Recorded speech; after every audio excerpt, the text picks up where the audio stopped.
Hi everyone, every instruction I'm sharing in this video has been checked by the mechanics with me, so don't worry, we'll fix it together. If your car takes forever to warm up, don't panic. It doesn't mean your engine is sick, it just means something is keeping the heat from doing its job properly. That needle that won't rise and the cold air coming from the vents are like your car saying, "Relax, I'm taking my time." The first suspect, and the most common according to the mechanics here, is the thermostat. This little guy controls the flow of coolant between the engine and the radiator. If it stays open, the coolant circulates too soon, and the engine can take ages to reach its ideal temperature. That's why even after 20 minutes of driving, it feels like your car is in hibernation mode. Many people report that replacing it solved the problem almost instantly. If you already know the thermostat is fine, the next step is to check the coolant level. Sometimes it's low or there are air bubbles trapped in the system. This keeps the heat from reaching where it's needed, making the engine feel perpetually cold.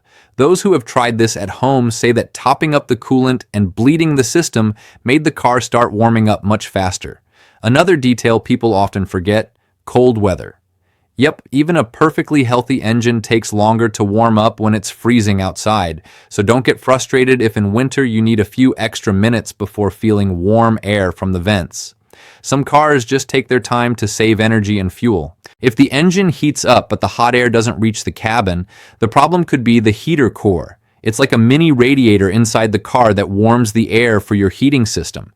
If it's clogged or corroded, the heat won't circulate properly, and it can feel like the engine isn't warming up even if the gauge says otherwise.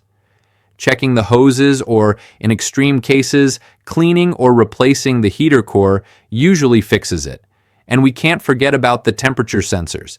If they're sending incorrect data to the car's computer, the engine may adjust the fuel mix or heating incorrectly, making the car seem colder than it really is. It's less common, but it happens. And you'll notice it because everything else seems fine, yet the car still takes forever to warm up.